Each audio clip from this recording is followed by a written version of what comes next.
Hello all, welcome back to my channel. ఈరోజు మన ఛానల్లో స్ట్రీట్ స్టైల్ క్యాబేజీ మంచూరియాని ప్రిపేర్ చేయబోతున్నాం. తినే కొద్దీ తినాలనిపించే ఈ క్యాబేజీ మంచూరియాని మనం ఇంట్లోనే సింపుల్ అండ్ హెల్తీగా ప్రిపేర్ చేసుకోవచ్చు. ఇంకా లేట్ చేయకుండా రెసిపీని స్టార్ట్ చేద్దాము మరి.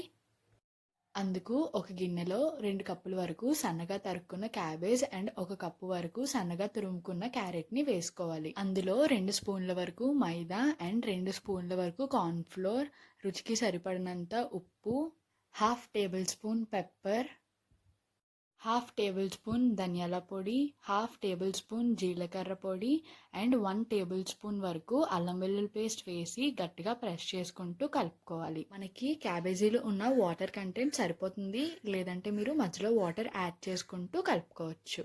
ఇలా కలుపుకున్న దాన్ని ఇలా చిన్న చిన్న బాల్స్గా చేసుకోవాలి. తరువాత డీప్ ఫ్రైకి సరిపడా ఆయిల్ పెట్టుకొని అది బాగా హీట్ అయిన తర్వాత మాత్రమే మనం ఇందాక చేసిన బాల్స్ని అందులో వేసుకొని medium to high flame adjust చేసుకుంటూ ఫ్రై చేసుకోవాలి. మంచూరియన్ బాల్స్ ఒకవైపు బాగా ఫ్రై అయిన తర్వాత ఇంకొక వైపు కూడా టర్న్ చేసుకొని అటు కూడా బాగా ఫ్రై చేసుకోండి.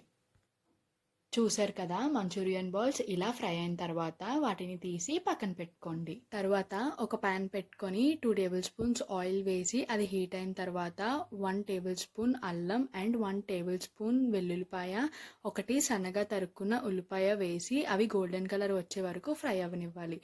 అవి ఫ్రై అయిన తర్వాత రుచికి సరిపడినంత ఉప్పు అండ్ 1/2 టేబుల్ స్పూన్ పెప్పర్ వేసి కలుపుకోవాలి. అందులోకి 2 టేబుల్ స్పూన్స్ వరకు soya sauce and 2 table spoons వరకు రెడ్ చిల్లీ సాస్ని వేసుకొని ఒకసారి కలుపుకోండి.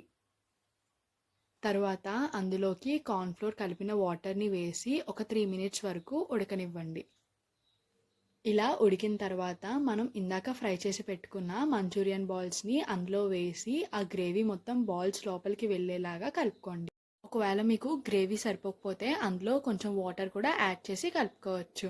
అంతే, ఎంతో టేస్టీగా ఉండే street style cabbage manchurian ready.